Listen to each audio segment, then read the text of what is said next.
নমস্কার বন্ধুরা, আরও একটি নতুন ভিডিওতে আপনাদের সবাইকে স্বাগত। আজ আমি আপনাদের তৈরি করে দেখাবো দুর্দান্ত স্বাদের একটি নিরামিষ সবজি চচ্চড়ির রেসিপি, যেটা কি খেতে অপূর্ব লাগে। চলে এসেছি সরাসরি রান্নাটা তৈরি করার পদ্ধতিতে। গ্যাস ওভেনের উপরে একটি কড়াই বসিয়ে তার মধ্যে দিয়ে দিলাম 1.5 টেবিল চামচ পরিমাণ সর্ষের তেল। আমরা কিন্তু সম্পূর্ণ রান্নাটা এই তেল দিয়েই করব। আর সবজিগুলো আপনাদের আমি রান্না করতে করতেই দেখিয়ে দেবো যে কতটা পরিমাণ সবজি নিয়েছি। এখানে আমি 1 মুঠো পরিমাণ বড়ি নিয়েছি, এগুলো মটর ডালের বড়ি। গ্যাসের ফ্লেম লোতে থাকা অবস্থাতে আমাদের এই বড়িগুলোকে ভেজে নিতে হবে যতক্ষণ না কালার চেঞ্জ হচ্ছে। তো বন্ধুরা, এখানে দেখতে পাচ্ছেন যে কালারটা খুব সুন্দরভাবে চেঞ্জ হয়ে গেছে। এবার এগুলোকে তুলে নেব। আর হাই ফ্লেমে কিন্তু বড়িগুলো ভাজবেন না, তা না হলে পুড়ে যাবে আর ভাজা হবে না।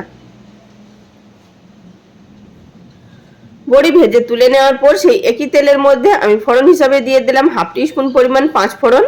আর দিয়ে দিচ্ছি এর মধ্যে 2টো শুকনো লঙ্কা, দিলাম এখানে একটি তেজপাতা ছিঁড়ে 2 টুকরো করে।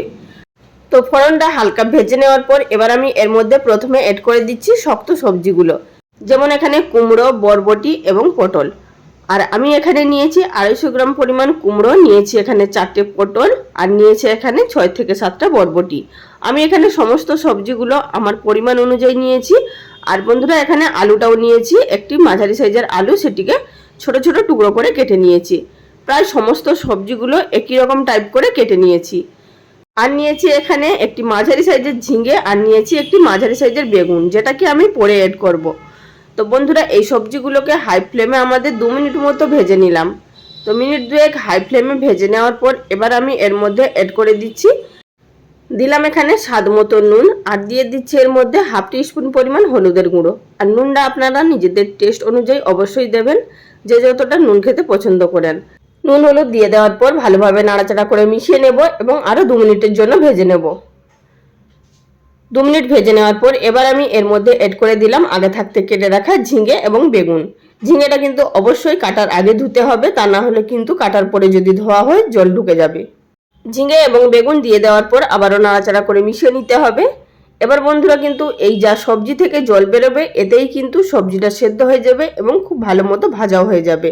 এর মধ্যে কিন্তু আলাদা করে জল অ্যাড করার কোনো প্রয়োজন নেই। তো বন্ধুরা, এখানে নাড়াচাড়া করে মিশিয়ে নেওয়ার পর এবার ঢাকা চাপা দিয়ে আমি এটিকে রান্না করে নেব 5 মিনিট মতো। ফিরে এলাম 5 মিনিট পর। এবার ঢাকাটা তুলে নিচ্ছি। এবার ঢাকাটা তুলে একটু নাড়াচাড়া করে নেব। তো বন্ধুরা দেখুন, এবার কিন্তু জল বেরোতে শুরু করছে সবজি থেকে। এখন আমরা এর মধ্যে অ্যাড করে দেব আগে থাকতে ভিজিয়ে রাখা ছোলা। আমি এখানে 2 টেবিল চামচ পরিমাণ ছোলা আগে থাকতে ভিজিয়ে রেখেছিলাম। মানে এই রান্নাটা দুপুরে করছি, আমি রাত্রে ছোলাটা ভিজিয়ে রেখেছিলাম, তাহলে কিন্তু খুব ভালোভাবে ছোলাটা ভিজে যাবে। আর দিলাম এর মধ্যে গ্রেট করে নেওয়া 1 টিস্পুন পরিমাণ আদা। আপনারা চাইলে এখানে আদা বাটাও ব্যবহার করতে পারেন। তো বন্ধুরা, এখানে ছোলা এবং আদাটা দিয়ে দেওয়ার পর নাড়াচাড়া করে মিশিয়ে নেব। এতে করে সবজি সেদ্ধ হওয়ার সঙ্গে সঙ্গে আদাটাও ভাজা হয়ে যাবে এবং ছোলাটাও খুব ভালো মতো সেদ্ধ হয়ে যাবে। আবারও এটিকে ঢাকা দিয়ে 5 মিনিটের জন্য রান্না করে নেব। ফিরে এলাম 5 মিনিট পর। এবার বন্ধুরা দেখুন, সবজি থেকে সম্পূর্ণ জল ছেড়ে দিয়েছে, অনেকটাই কিন্তু পরিমাণে জল বেরোতে শুরু করছে।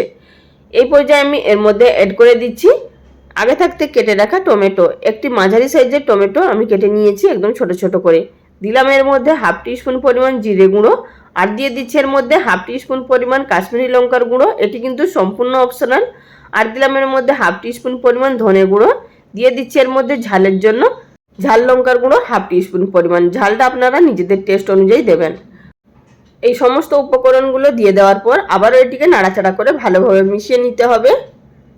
তো বন্ধুরা, ভিডিও চলাকালীন ছোট্ট একটি অনুরোধ, যদি আমার চ্যানেলে কেউ নতুন দর্শক বন্ধু হয়ে থাকেন আর ভিডিওটি দেখার পর যদি আপনাদের ভালো লাগে, চ্যানেলটি সাবস্ক্রাইব করে নেওয়ার অনুরোধ রইল। আর যারা অলরেডি সাবস্ক্রাইব করে নিয়েছেন তাদেরকে অসংখ্য ধন্যবাদ। ঢাকা দিয়ে আমি এখানে আরও 5 থেকে 6 মিনিট মতো রান্না করে নিলাম। তো বন্ধুরা, এখানে দেখতেই পাচ্ছেন সবজিটা কিন্তু অনেকটাই মজে গেছে আর সেদ্ধও কিন্তু হয়ে গেছে। সেটাও আপনাদের আমি এখানে দেখিয়ে দিচ্ছি আলু একটা ভেঙে, তাহলে আপনারা বুঝতে পারবেন। তার আগে সবজিটা একটু নাড়াচাড়া করে মিশিয়ে নেব। আর বন্ধুরা, আপনারা লক্ষ্য করেছেন নিশ্চয়ই এখনো অবধি কিন্তু আমি এখানে বড়িগুলো অ্যাড করিনি। তার কারণ, যদি আমরা বড়িগুলো আগে অ্যাড করে দিই তাহলে কিন্তু ঘেঁটে গিয়ে তরকারির সঙ্গে মিশে যাবে। আর তরকারিটা যখন ঠিক এইভাবে হয়ে যাবে তখনই কিন্তু আমাদের বড়িগুলোকে অ্যাড করে দিতে হবে। তবে কিন্তু এখানে তরকারিটা প্রায় 80% মতো হয়েছে, এখনো হয়নি সম্পূর্ণ, কারণ সবজির মধ্যে এখনো সামান্য পরিমাণ জল আছে। তো বন্ধুরা, বড়িগুলো ঠিক এই সময় দেওয়ার কারণে বড়িগুলোর মধ্যে হালকা হালকা ক্রাঞ্চি ভাবও থাকবে এবং বড়িটাও হালকা সফট থাকবে। আর যদি আগে দিয়ে দিই তাহলে কিন্তু বড়িটা একদম ঘেঁটে যাবে, তখন খেতে ভালো লাগবে না। বড়িগুলো দিয়ে 2 মিনিটের জন্য ঢাকা দিয়ে রাখলাম, এতে করে বড়িগুলোও গোটা গোটা থাকবে এবং খুবই সুন্দর হবে। তো বন্ধুরা, আমাদের এখানে রান্নাটা প্রায় সম্পূর্ণ তৈরি।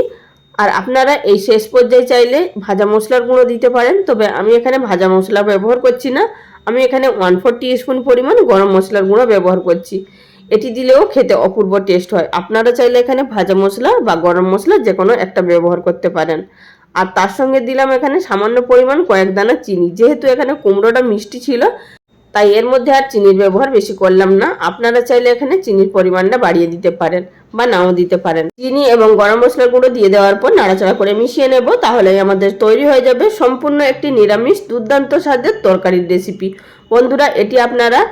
বন্ধুরা এটি যে কোনো নিরামিষের দিনেও তৈরি করে নিতে পারেন, বা যেদিনকে আপনাদের মাছ মাংস খেতে ভালো লাগবে না সেদিনেও কিন্তু তৈরি করে নিতে পারেন। বন্ধুরা, ঢাকা দিয়ে 10 মিনিট মতো স্ট্যান্ডিং টাইমে রেখে আমি এখানে একটি সার্ভিং বোলের মধ্যে সার্ভ করে নিয়েছি। বন্ধুরা, আজকের রেসিপি আপনাদের কাছে কেমন লাগলো অবশ্যই লাইক কমেন্ট করে জানাবেন। আজ এই পর্যন্ত, সবাই ভালো থাকবেন, ধন্যবাদ।